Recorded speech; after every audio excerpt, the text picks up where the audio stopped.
Hola, bienvenidos. Hoy nuestra investigación será sobre dos hombres que se creían extraterrestres. Han oído ustedes bien, extraterrestres. Y su convicción llegaron tan lejos que decidieron desprenderse de sus cuerpos para viajar al planeta prometido.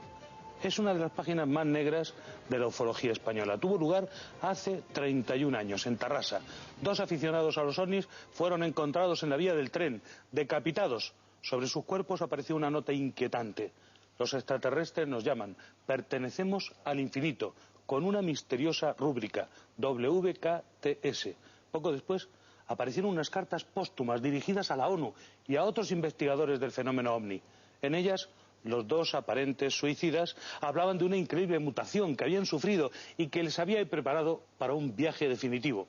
Ellos querían viajar en un primer episodio a Júpiter, donde luego se encontrarían la base alienígena más cercana.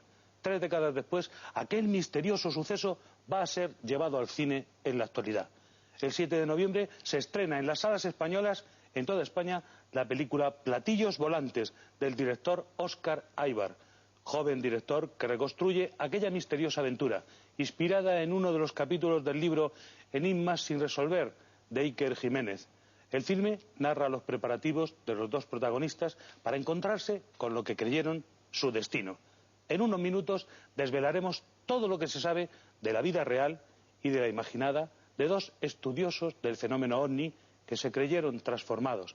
Antes les adelanto el contenido de nuestro sumario. Tony Alexander King confiesa ser el asesino de Sonia Caravantes. La policía investiga las pruebas que relacionan al ciudadano británico con la muerte de la joven de Coín y Rocío Barinkoff. Un bebé de 3 meses a punto de morir triturado al ser arrojado a un camión de la basura en Soria.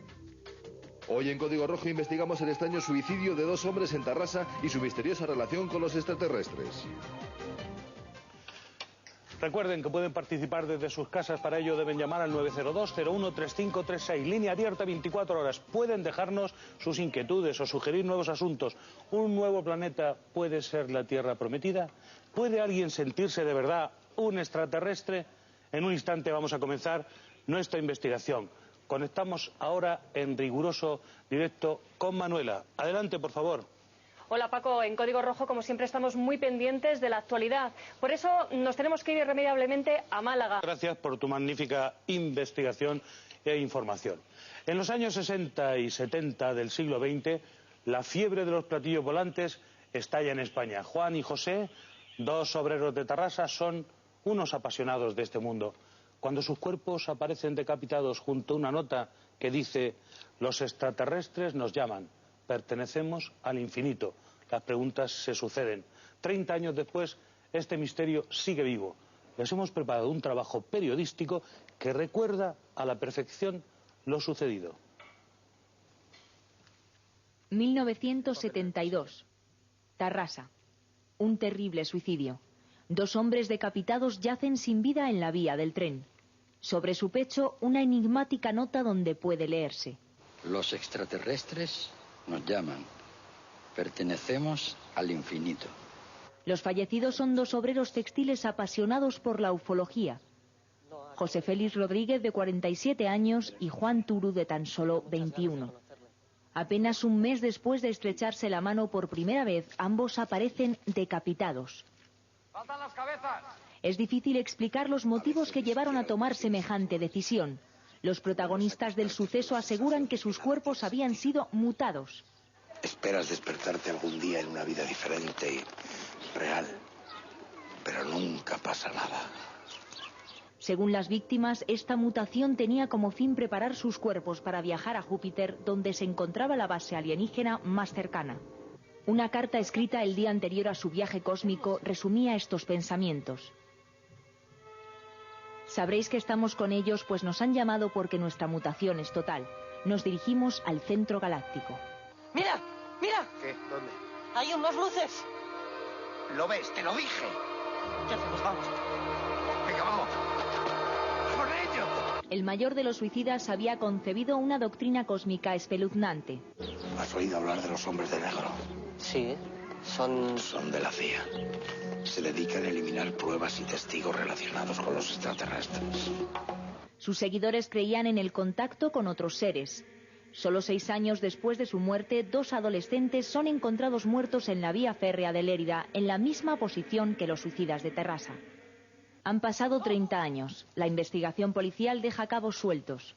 No hay nada claro acerca de las razones que llevaron a estos 2 hombres a arrojarse a la vía del tren como forma de trascender. ¿Qué hacemos con esto? De momento no toquen nada.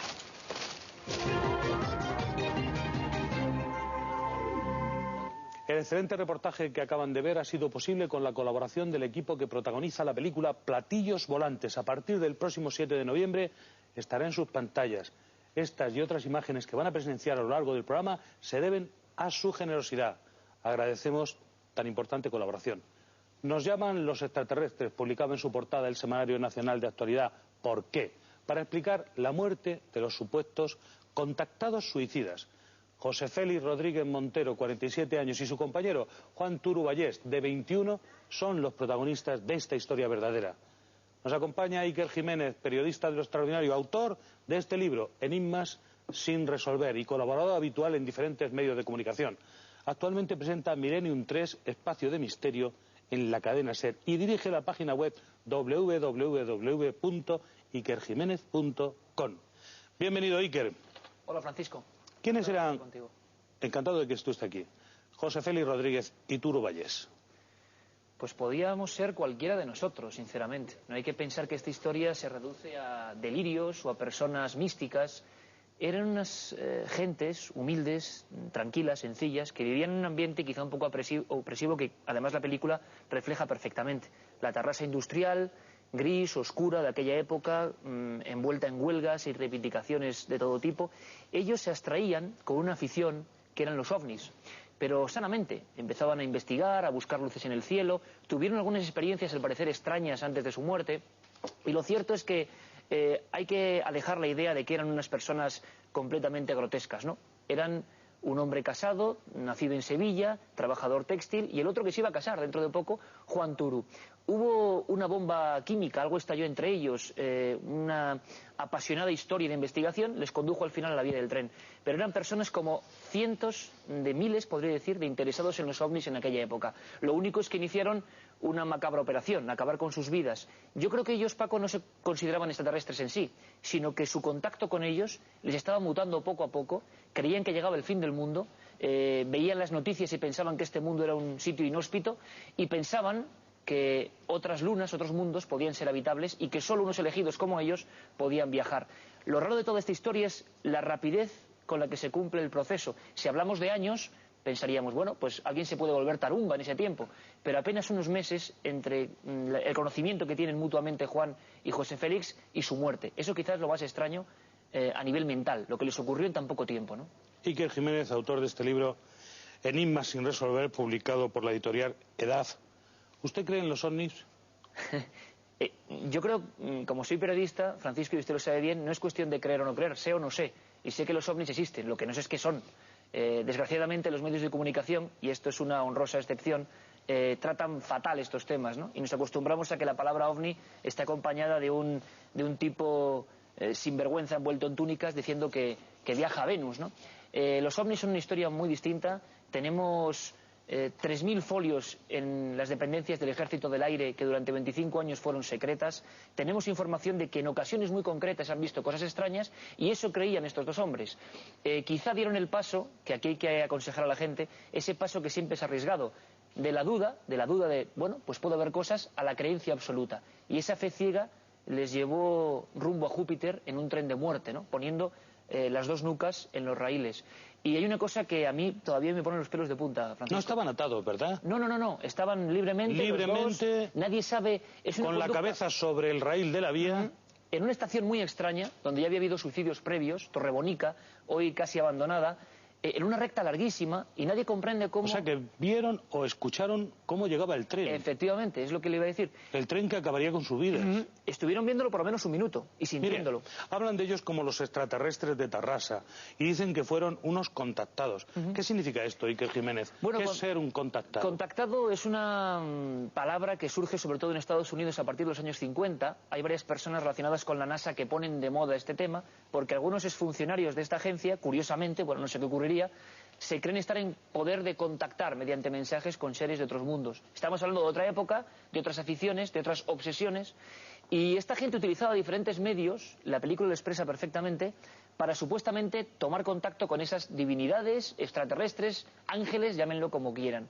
Una de ellas era la escritura automática. Se ponían frente a un folio en blanco, se concentraban y supuestamente siempre salían una serie de mensajes. Hubo casos muy célebres en los que estos mensajes anticipaban, Francisco, una fecha, una hora. Dice usted escritura automática, es decir, una vez que uno está en contacto con el ente, se pone a escribir sobre un papel en blanco, bueno, supuesto ente, y hay un mensaje que le deja y que él escribe como si fuera el dictado. Efectivamente, incluso en este caso concreto de los suicidios de Tarrasa, hay un dato estremecedor, y es que al parecer ellos estaban en contacto con algo, o con su propia mente, o lo más oscuro de su mente, que les llevaba a determinados sitios. Hicieron investigaciones... No sea usted tímido, no sea cobarde. Diga lo que piensa de verdad. No, si yo para nada, todo lo contrario, siempre he sido así, Francisco, y usted me conoce. Yo creo que esta gente realmente tuvo experiencias extrañas, experiencias previas a su muerte. Y quizá les interpretaron de un modo, bueno, demasiado fantasioso y acabaron convencidos porque uno de ellos era un ser muy especial. José Félix Rodríguez Montero, nacido en Aguadulce, Sevilla, era un hombre que ya había tenido sus procesos de desencanto con la religión, no participaba de las huelgas, de la pasión por el comunismo que había en la época enfrentándose a la policía. No, él había descubierto un mundo extraño y se creía con cierto poder. Y lo que sabemos por la investigación que pudimos realizar muchos compañeros es que este hombre tenía algún tipo de poder, algún tipo de mentalismo, algo que sedujo rápidamente a ese joven contable que se iba a casar, que tenía la vida más o menos resuelta, y algo le hizo este hombre que le dejó fascinado. Algo para acompañarle a un viaje al más allá, ¿no? Y un dato que, si quiere, Francisco, luego profundizaremos, que es estremecedor. No es un único caso. En Brasil, pocos años antes, otros dos hombres habían decidido matarse de la misma forma, en Niterói, poniéndose unas máscaras de plomo y dejando una nota igual. Pero lo que es más terrible es que yo descubrí en España, en Lérida, año 78, dos jóvenes de 16 y 18 años, Francisco Saureu y José Luis Vargas, se mataron de la misma forma, eligiendo un lugar igual, una recta, y lo cuenta usted en Enigmas sin resolver, en su libro. O sea, que no es un caso único, sino que otros lleva imitaron. Una enorme cantidad de ediciones. Dígame, abducidos, se dice también, ¿es posible que fueran abducidos o al menos uno de ellos? No, aquí deberíamos descartar, Francisco, ir al objetivo. Esta gente, el misterio profundísimo de la mente humana, les llevó a matarse en unas condicionantes que no podemos ni imaginar. Yo pediría a tu mucha audiencia una cosa, Francisco, imagínense ponerse con la nuca en los raíles de una vía de tren, estar durante 1 minuto y medio viendo avanzar unas luces y un ruido que te va a matar, y tener el convencimiento, eliminar cualquier sentido de superación y de supervivencia y no mover un pelo. Y es más, tener la frialdad para dejar una nota que pone: los extraterrestres nos llaman, pertenecemos al infinito. Hay teorías ya muy policiales que piensan que hubo más gente. E incluso, y esto yo creo que no lo he contado nunca, yo creo que en la Cataluña de los años 70 hubo algunos grupúsculos que estuvieron presentes en operaciones como esta. Gente que se autoinmoló.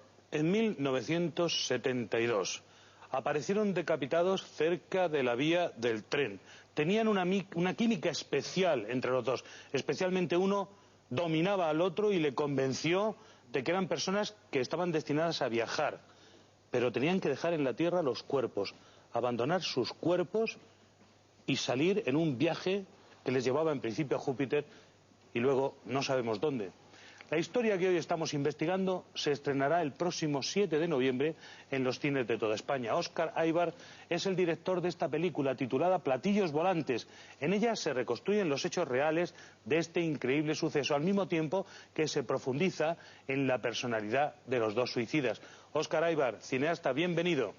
Hola, buenas tardes. ¿Por qué se decide usted a llevar al cine esta película? Bueno, por dos cosas fundamentalmente. Yo tengo un recuerdo de infancia muy vivido de esta historia. O sea, yo soy de un barrio obrero, de una ciudad obrera periférica de Barcelona, Hospitalet, Y recuerdo que en un entorno muy gris, o sea, en que no había realmente nada, o sea, yo vivía básicamente de los cómics y de las películas de Fernando Esteso y Pajares. Recuerdo que huía de todo este entorno con la ufología. A mí me apasionaba yo con mi hermano. Ufología, estudio de los objetos voladores no identificados. Tenía libros de Eric von Däniken en casa y tenía un archivo con mi hermano en el que archivábamos, para que la CIA no lo encontrara, nuestras cosas. Detrás de la biblioteca escondíamos un libro y nos sentíamos muy transgresores. O sea, realmente pensábamos que eso era algo importante, ¿no? Y yo recuerdo que de todos los casos, que eran muy lejanos siempre, hubo uno que eran cosas que pasaban en Washington, en Berlín. De repente, pues hubo un caso en que dos individuos en una ciudad de apenas 40 kilómetros de mi casa, pues se habían suicidado para viajar a otro planeta. Y eso, pues, me penetró mucho. Y tuve muy pocos datos sobre aquella historia. Tenía apenas un recorte de por qué, recuerdo. Y luego, con los años, siempre la había comentado mucho en conversaciones con amigos esta historia, y fue a raíz del libro de Iker en que pues me decidí a trabajar sobre esta historia, ¿no? Que parecía que dramáticamente pues contenía todo lo que tiene que tener una gran historia, ¿no? O sea, es una historia que habla de muchísimas cosas. O sea, habla de huida de la realidad, habla de ilusión, habla de vida extraterrestre, habla de muchísimas cosas, ¿no?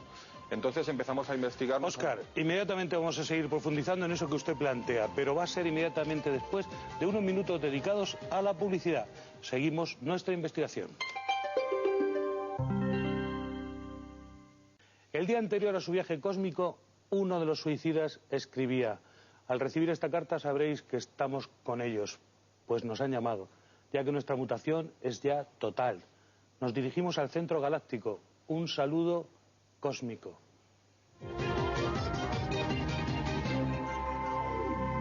Los dos ufólogos estaban de acuerdo en trasladarse a otra dimensión. Óscar Aybar, estaba usted en el uso de la palabra, cuéntenos. Estaba contando que retomamos el interés para decidirnos hacer esta película a raíz del libro de Iker Jiménez, y que una vez decididos hacer el guión, junto con Pedro Costa, que es el productor de la película, hicimos un trabajo de campo. Y bueno, ampliamos un poco la información que ya nos había facilitado Iker. Tuvimos la suerte de hablar con el comisario jefe Valdivielso de Tarrasa en ese momento, que fue casualmente en su época de inspector, cuando empezaba en la policía en el cuerpo, el que levantó los cadáveres. Nos facilitó mucha información sobre el momento del suicidio. Y luego, a raíz de hablar con familiares y de estar in situ en Tarrasa durante 3 meses, pues nos empapamos de la atmósfera de esta historia, ¿no? Y realmente pues llegamos a respirar. Yo cada día pasaba por la puerta de ellos dos para ir al rodaje. Hemos rodado apenas a unos metros del punto del suicidio y nos hemos empapado de esta pasión por este caso, ¿no? Que es un caso que, como te he dicho, pues apasiona a todo el mundo. Es una cosa, tiene una fuerza que hace que la gente quede atrapada por esta historia. Enseguida vamos a seguir hablando de platillos volantes, de esta historia interna de dos personas que se interrelacionan muy fuertemente entre ellas, y uno consigue llevarle al terreno hasta el punto de dar la vida por una idea. La personalidad de los dos misteriosos aficionados a la ufología es una de las cuestiones más complicadas de determinar. Tenemos con nosotros, y la suerte de que esté aquí, al prestigioso Tomás Ortiz Valero, psiquiatra de reconocido prestigio. Bienvenido, doctor. Bien hallada. Gracias por estar aquí. Gracias a usted. Es un privilegio tenerle. Muchas gracias. Dígame, doctor, ¿cómo es el proceso? Primero te interesas por los ovnis, luego quieres viajar por el espacio, finalmente te molesta tu cuerpo para cumplir tus deseos. Bueno, vamos a ver que hay que ir despacio. Yo lo único que puedo hacer es interpretar esto desde el punto de vista psiquiátrico. Realmente lo que ha sucedido, pues lo han dicho estos dos señores perfectamente, y yo pues no tengo nada que añadir. Ahora, lo que para mí está fuera de duda es que se trata probablemente de dos enfermos mentales, o al menos de uno de ellos. Uno de ellos tiene una personalidad extraña, que eso se ha dicho, una personalidad pues con determinadas características, y probablemente hace un delirio de relación respecto de los ovnis o respecto de seres extraterrestres, etcétera, etcétera. Un delirio, dice usted, de relación. De relación, de que se relaciona realmente con ellos. Muy seductor, porque consigue que el otro se entregue. Eso es. Entonces este se comporta como inductor y el otro se comporta como inducido.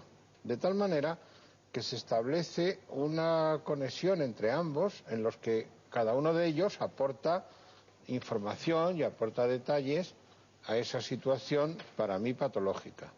Y en esas circunstancias, pues no es excepcional que la gente se suicide, ¿eh? Hay bastantes casos de gente que se ha suicidado a partir de este tipo de delirios.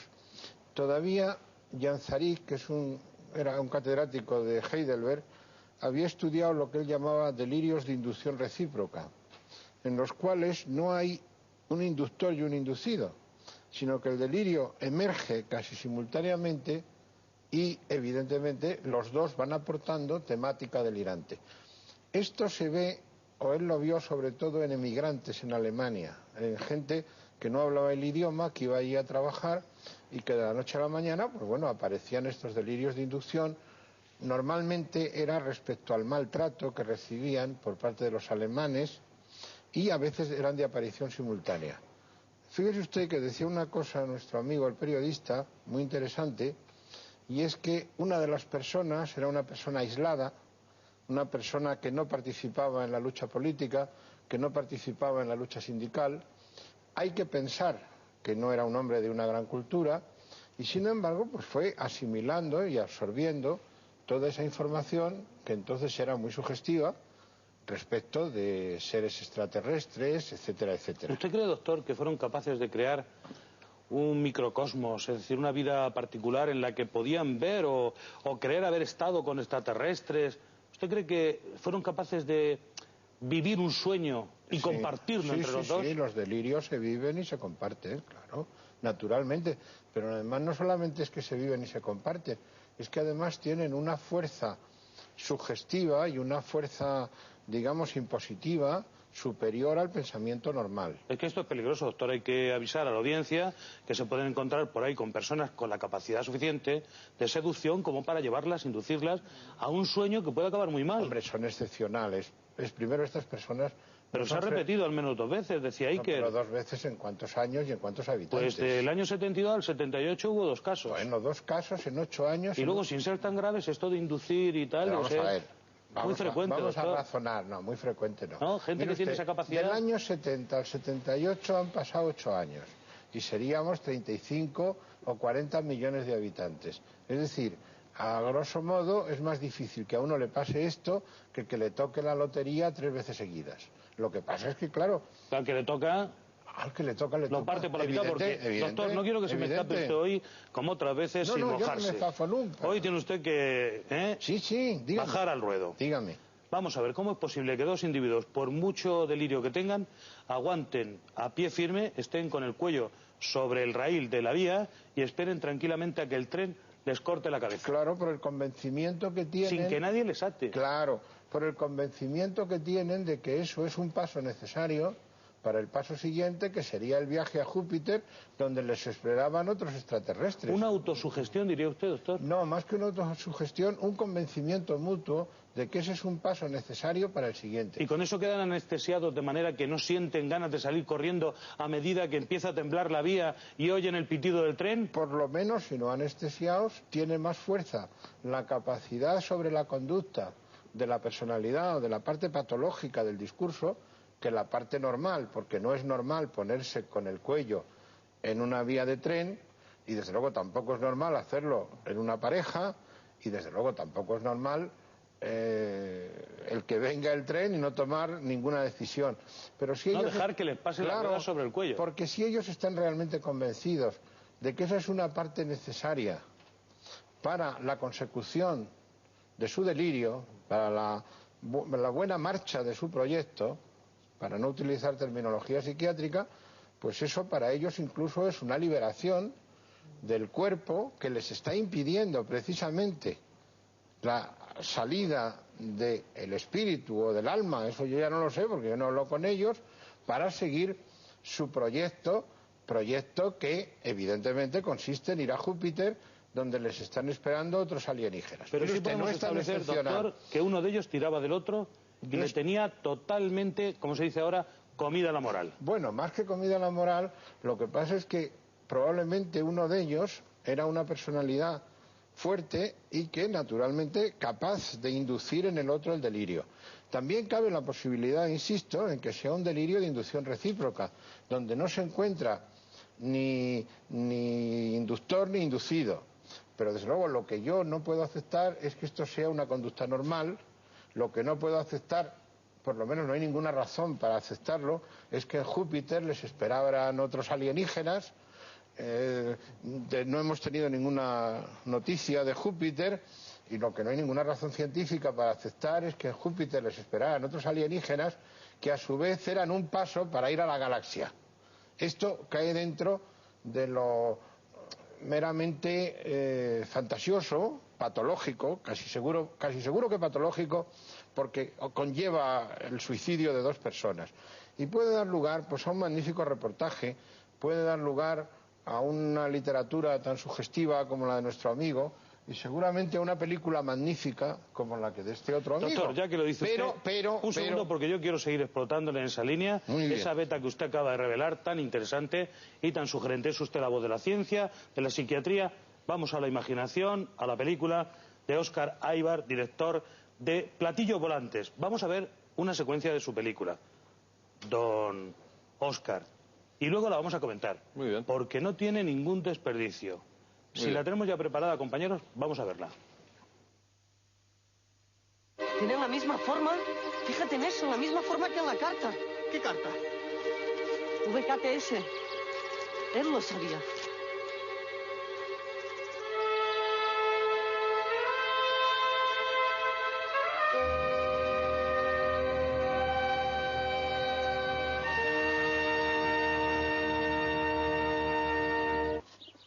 Este último sobre que me envió, ¿son de verdad los planos de un platillo volante? ¿Usted ha visto alguno? Yo los conozco muy bien, Juan. Vendrán en el último momento. En helicópteros, supongo. ¡Mira! ¡Mira! ¿Qué? ¿Dónde? Hay unas luces. ¿Lo ves? ¡Te lo dije! ¿Qué hacemos? Vamos. Venga, vamos. ¡Con ellos! ¡La conferencia ya ha empezado! ¡Hola! ¡Somos Juan y José! ¡De España! ¡Nosotros dimos los mensajes! Platillos Volantes, dirigido por Óscar Aybar, producido por Pedro Costa Producciones.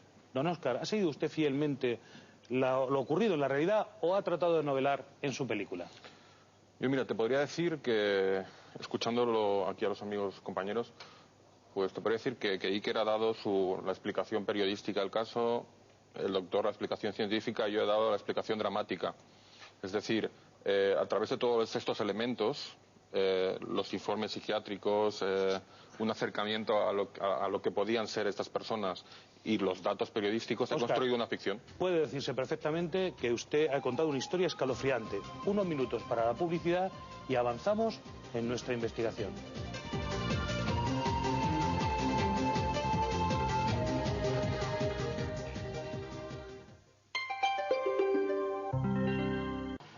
Poco después de ser hallados decapitados en la vía del tren, aparecieron unas cartas póstumas, extensas, sobrecogedoras, de los supuestos extraterrestres de Tarrasa. Los destinatarios son investigadores del fenómeno OVNI y responsables de la ONU. En ellas hablan de una increíble mutación del cuerpo, previa al viaje definitivo.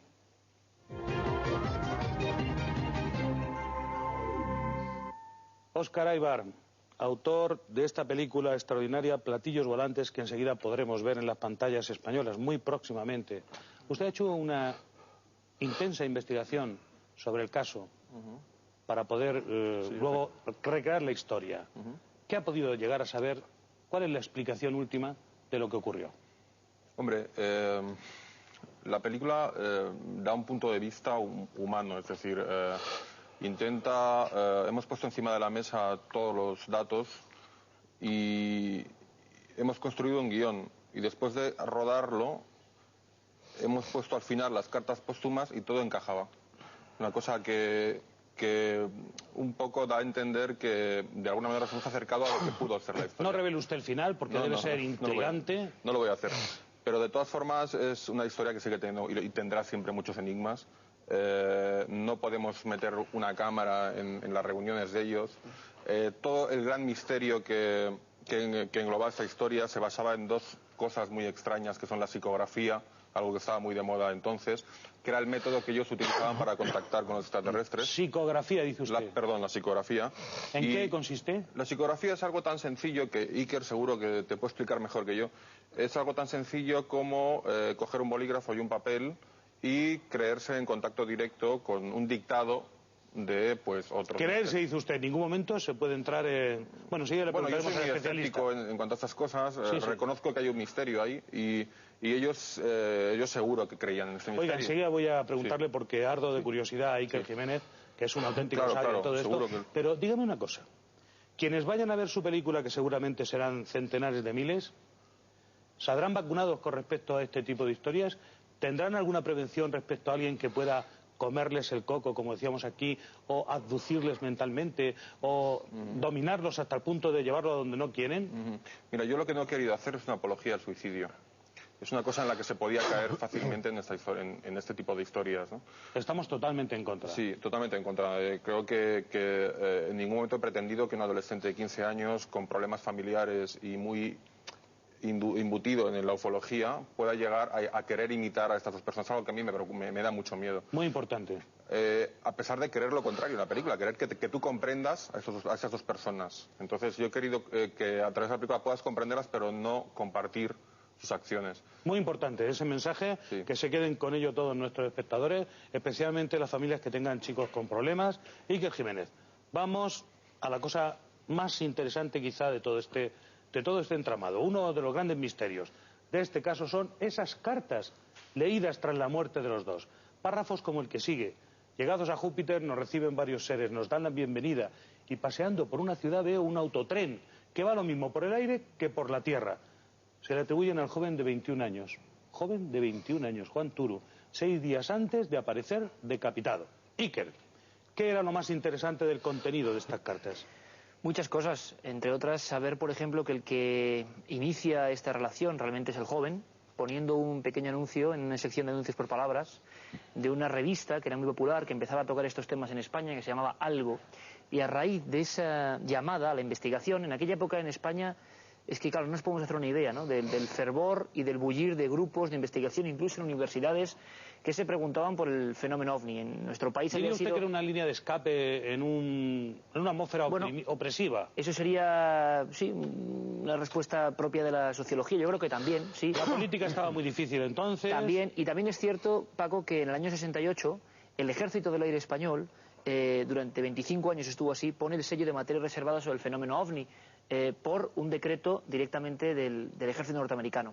Esa sensación, junto con un verano que fue intenso en avistamientos, hubo telediarios que empezaron con varias noticias, como el caso de Valladolid, el caso de Salamanca, con tema OVNI en el telediario, hizo que se popularizara el tema y que hubiese incluso cierta sensación de inquietud para alguna gente. El tema OVNI estaba en las portadas, hoy nos lo imaginamos, de ABC, de... Lo he vivido, ¿eh? Exactamente, es decir, era un fenómeno que estaba ahí, Juan rotundo. José Benítez, reporteros dedicados solamente en la magnífico prensa. Escritor de todos estos temas, hizo entonces su gran periplo. Y antes, por ejemplo, los ovnis. el periódico ABC en el año 68 dedica, que es un elemento importante, dedica una sección solamente al tema OVNI, por un gran escritor, Carlos Murciano, y entonces hay un caldo de cultivo importante. En los años 70 principios surgen como setas, como hongos, los equipos de investigación, que en el fondo eran una serie de jóvenes con más o menos voluntad, con unas grabadoras, unos cuadernos, que sí que es cierto que acudían a los lugares donde la gente decía ver cosas, huellas, todo tipo de historias que luego en los años 80 sufrieron una bajada. Quizá lo más interesante es saber que es el joven el que empezó esa llamada, que recibió a alguien muy especial como este José Félix, que le demostró de alguna forma, que no sabemos cómo fue, con algún tipo de demostración. Hay un familiar de José Félix, un primo, que decía que este hombre llegó a levitar en un momento dado. Son palabras de su propio primo. A levitar José Félix. A elevarse del suelo en un estado, delante de su compañero. Claro, de trance místico, y que esto dejó a Juan Turu absolutamente fascinado. Oiga, es que dejaría a cualquiera. Hombre, imagino que sí, ¿no? Un fenómeno propio, la levitación, lo tenemos en tratados místicos, ¿no? Se elevó un palmo o dos, eso o no lo medio sabemos, metro. no podemos saberlo. Bueno, ¿se elevó del suelo? Aparentemente, según siempre un testigo presencial, se elevó del suelo, y esto ya cautivó a Juan Turu, y le hizo disipar cualquier duda que tenía ese joven para matarse, claro. Enseguida, Iker, le voy a pedir por favor que nos explique en qué consisten las psicografías, pero no quiero que el doctor se pierda este momento y nos explique ¿cómo se toma uno, doctor, la posibilidad de que el compañero levite, se levante del suelo 2 palmos, medio metro? Usted no cree en esto, ¿no? Perdón, yo nunca he tenido esa experiencia.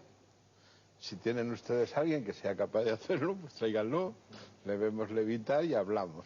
Porque yo creo que es que se confunde todo, porque la ignorancia es tremenda. Pero doctor, hay un mecanismo de la mente. Sí, perdón. Claro que hay un mecanismo. Perdone. Es decir, en el místico hay una especie de elevación hacia Dios que interpreta subjetivamente como levitación. Eso sí. Ahora, que un señor levitando se eleve en contra de la ley de la gravedad, en contra de las leyes físicas, a 3 metros del suelo y se quede sin nada más, sin ningún soporte, a 3 metros del suelo, eso a mí me parece verdaderamente utópico, a menos que tenga una capacidad para en el campo gravitatorio inhibir la gravitación, cosa que es bastante difícil. Lo que pasa es que lo que dicen los místicos no es exactamente la interpretación que se da. La levitación en el sentido místico es la elevación hacia Dios, la salida de la parte espiritual hacia Dios. Pero esa salida hay que interpretarla en el sentido metafórico en que habla el místico. Porque mire usted, aquí nos estamos extrañando de que 2 señores se suiciden. Hay una mística española muy clásica y que conocía de todos que dice: vivo sin vivir en mí y tan alta vida espero que muero porque no muero. O sea, si espera una vida tan alta, el paso siguiente, de no existir un freno religioso, sería el suicidio. Ahora, no confundan ustedes la experiencia mística, que es una sublimación de lo religioso, con la experiencia de personas que son, objetivamente hablando, enfermos mentales, o por lo menos que tributan de la psiquiatría. Curiosamente, en España, ese problema se dio durante tiempo y fue la Santa Inquisición, la denostada Inquisición, la que en muchísimas ocasiones tuvo que distinguir entre una cosa y otra. Y hay que decir a su favor que siempre interpretó que estas cosas o que estas personas pertenecían más bien a los dominios de la enfermedad mental. Sin embargo, la Inquisición alemana y la Inquisición francesa no lo interpretaron así, lo interpretaron con fenómenos propios de la demonología y de la brujería, y donde acababan estas pobres personas es en la hoguera. A mí me gustaría decir algo al respecto. Adelante, don Óscar. Sí, yo creo que es muy interesante en este caso constatar que José Félix y Juan pertenecían a 2 momentos de la ufología muy diferentes. O sea, el mayor era un cristiano desengañado. Él se ha demostrado que estuvo como asistente del Papa Clemente en sus trances, en el Palmar de Troya, y él es una de esas personas que cambiaron el Espíritu Santo por los platillos volantes. Óscar, va a seguir inmediatamente después de la publicidad, porque hemos llegado a un punto muy interesante donde el doctor nos abordaba los misterios de la mente y Óscar los resultados de su investigación. Seguimos la nuestra después de la publicidad.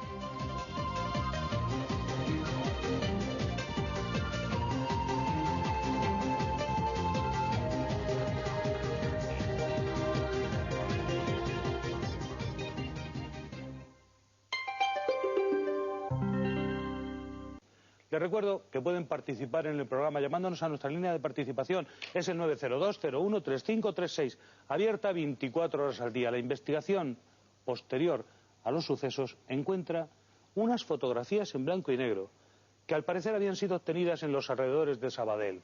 Los ufólogos, que creían en el contacto, entendieron que los suicidas habían sido eliminados por unos extraños seres.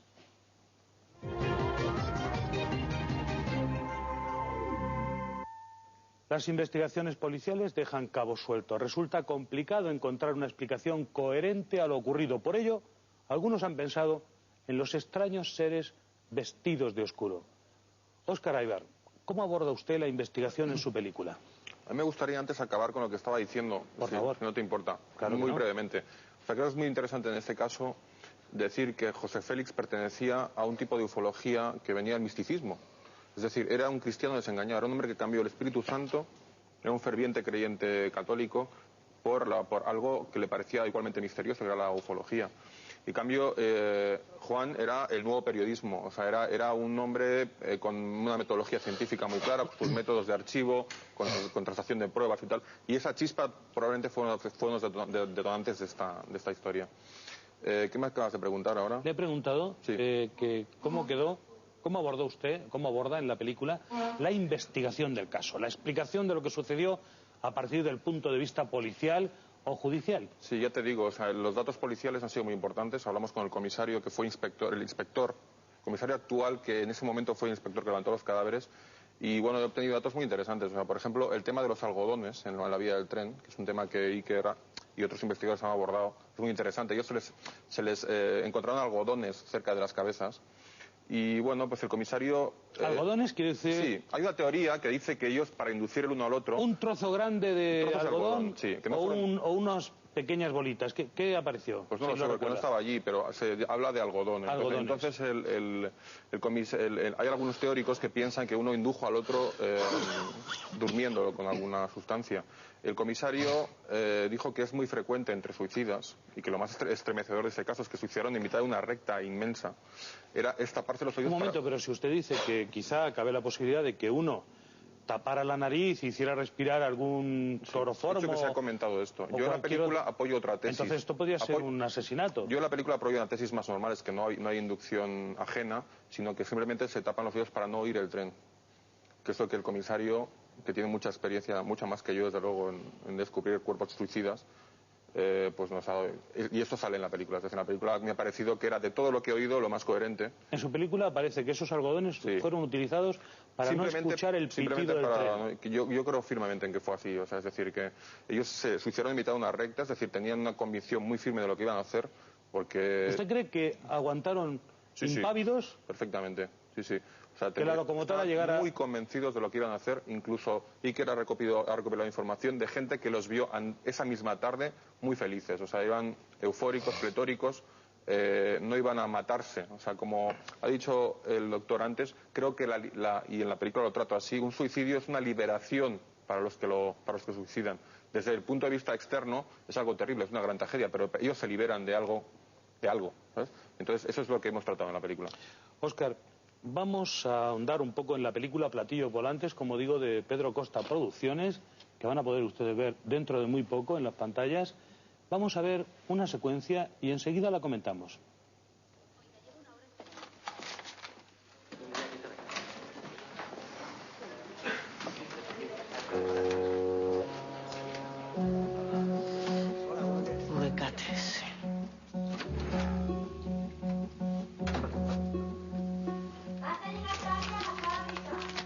Mañana tengo que llevar un paquete a casa del señor Botifoll. No entro hasta la tarde. Anda, que ya podía subirte un poco el sueldo con todo el trabajo que le das. La madre que me parió. Hay que andarse con cuidado. Últimamente están desapareciendo ufólogos por todo el mundo.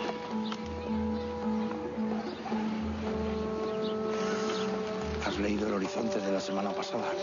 Sí. El 13 de julio encontraron al investigador James E. McDonald en su despacho, con un tiro en la cabeza. Se lo he leído, pero... Creo que tenemos que suspender esta reunión por motivos de seguridad. Óscar, qué gran actor. Maravilloso actor. Uno de los grandes actores de carácter de este país.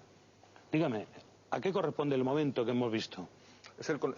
Ellos se cartean durante un tiempo a través de un apartado postal que tenía el joven y el mayor lo deslumbra con una serie de conocimientos misteriosos. Por ejemplo, le envía unos planos de un platillo. O sea, despierta el gran interés del joven para conocerle. Y ese es el primer encuentro de ambos. En ese primer encuentro, el mayor habla de los hombres de negro. Ya él dice que tienen que ir con mucho cuidado en sus siguientes encuentros. ¿Quiénes son los hombres de negro? Los hombres de negro es algo que la gente joven hoy en día cree, a partir de los estrenos cinematográficos de Hollywood, cree que es algo muy reciente. Pero es algo que está muy de moda en la ufología de los años 70. Es una ala de la CIA que supone que elimina pruebas y testigos de avistamientos o de existencia de vida extraterrestre en España, en el planeta. Entonces se hablaba muchísimo, o sea, de los hombres de negro estaban muy presentes. Incluso que ellos creían. O sea que las películas de Will Smith recuperan un viejo temor de individuos que borraban toda prueba sobre la existencia real de extraterrestres, contactos, etcétera, En la película nosotros jugamos con un recurso dramático, que es que realmente ellos se sienten perseguidos en sus reuniones y se sienten que están haciendo algo muy misterioso y secreto. Luego resulta que los hombres de negro son pertenecientes a la Dirección General de Seguridad y la cosa pues acaba muy mal, ¿no? Y bueno, básicamente... No nos cuenten más de la película porque vamos a ir a verla. Iker Jiménez, no quiero que se vaya usted esta tarde sin contarnos. ¿Cree usted de verdad, firmemente, que estos dos individuos se tendieron sobre las vías a esperar a que el tren les matara y que hay que descartar esa hipótesis del posible asesinato, que uno, quizá el mayor, tapara la nariz del otro con algún tipo de narcótico? No, yo creo, sinceramente, dos cosas. Hemos hablado de, bueno, igual trivializando un poco el asunto, llevándolo a lo más lógico, que uno estaba loco o era deficiente, no sé. Yo pienso que no, que hubo cosas realmente extrañas. Por ejemplo, ¿usted no piensa que no estaba loco? Claro, Ninguno de los dos. Me lo decía el doctor fuera de micro, claro, lógico, ¿qué es estar loco? Entonces, claro, entraríamos en otro debate. No, pero usted cree que eran conscientes de lo que estaban haciendo, perfectamente. creían en su idea. Sí, pero le voy a dar un dato, yo creo que para reflexionar en el misterio de esta historia, el misterio que yo me encontré como periodista buscando los casos de imitación. Por ejemplo, se mataron, días antes de matarse hacen un viaje a un lugar que estaba de moda en aquella época en Cataluña, que era Tivissa, donde supuestamente ocurrían cosas raras. Algo les pasó allí para que ellos, en su delirio o no delirio, decidiesen tomar esa determinación. Pero hay algo más raro. Hablamos de dos personas que dejan una nota con esa frialdad y dejan que el tren les cercene la cabeza, brazos perfectamente extendidos. Estaban muy impresionados en Tarrasa porque nunca habían visto un caso igual. Pero yo continué la investigación y vi la historia de Lérida. Sagureu y Vargas, 18 y 16 años, el día antes de matarse, su única afición, los ovnis, van a los compañeros de colegio y les dejan sus compases, sus escuadras, material de dibujo muy caro, y dicen, no lo vamos a necesitar más. Con una frialdad tremenda hacen lo mismo, eligen una recta igual y hacen psicografía, que es lo que estábamos hablando un poco antes. Cuéntenos, ¿en qué consiste? Una cosa antes, Paco, si me permite. A nivel policial, en este país solo habría que ir a los archivos. ¿Cuántos casos hay iguales de dos personas que se matan en una vía del tren de esa forma? Dos. Cuéntenos, ¿en qué consiste? Tarrasa y Lérida, nada más. Si no es misterio, nada más. La psicografía. La psicografía, supuestamente, era una forma, viene del espiritismo clásico, para entrar en contacto con supuestas entidades, como hemos hablado antes, y dejarse en un estado de relajación, hacer una serie de garabatos, que claro, luego imagínense cómo interpreta cada uno, ¿no? Es lo mismo que la escritura automática. Exactamente, sí. Pero esta vez solo representaciones, dibujos. Sí, más o menos lo mismo, sí. Lo que ocurre, y es sinceramente interesante en esta historia, es la frialdad que utilizaron, que eliminaron el instinto más fuerte del ser humano, que es el de supervivencia, que en ambos casos vieron cómo venía el tren desde hace un minuto, que no se apartaron un miligramo de la vía, y yo como periodista lo repito, lo que me parece más apasionante de esta historia es que creo que hubo más gente, y creo que en la Cataluña de los años 70 hubo gente que indujo a inmolarse a gente o que estaba presente. Luego hubo todo un montón de investigadores que rodearon ambos casos, que acabaron de la misma forma, individualmente suicidándose. El lugar no fue elegido porque sí.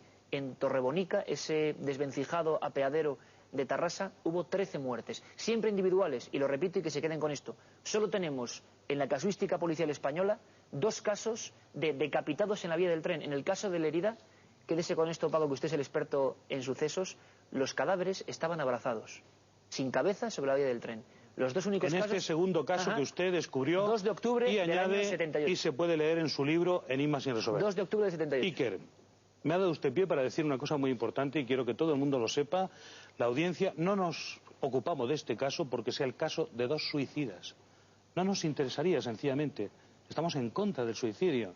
No, hablamos de un caso misterioso de 2 personas que viven algo extrañísimo, que no está bien explicado, que puede tener ribetes de homicidio, de asesinato o de algo más, como ahora ha apuntado perfectamente Iker en su extraordinaria investigación. Doctor, dicho esto, de que estamos totalmente en contra del suicidio, nos parece inadecuado en cualquier caso, dígame, ¿cómo es posible que se llegue a una situación entre 2 personas como esta que estamos aquí contando, tan misteriosa, tan extraña, en el que la personalidad de uno de ellos debe quedar totalmente eliminada? ¿O qué ocurre? ¿Desaparece la personalidad? ¿Se funden en algo distinto? ¿Qué ocurre? ¿Cuál es la relación entre alguien que se deja llevar de esta forma? La personalidad no desaparece.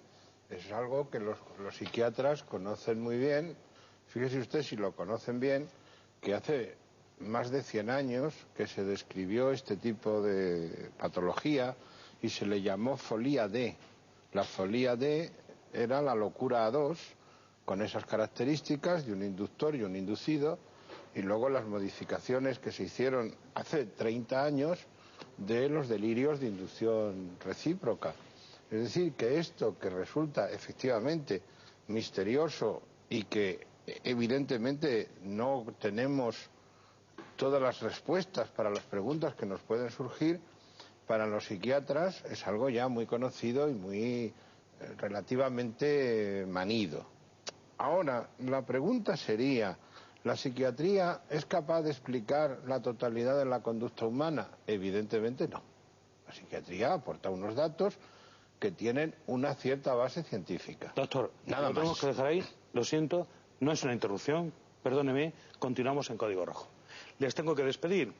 Iker Jiménez, periodista de Lo Extraordinario, Óscar Aybar, director de cine, Tomás Ortiz Valero, extraordinario psiquiatra, gracias por habernos aportado opiniones y experiencias.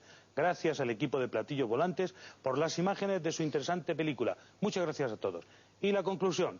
En nuestro punto final debemos concluir que fuerzas extrañas tratan siempre de manipular los episodios más misteriosos relacionados con la ufología y la vida extraterrestre. Por ejemplo, la misión de los hombres de negro sería borrar todo tipo de prueba y de detalle sobre extraterrestres o contactos. Gracias, les espero como siempre.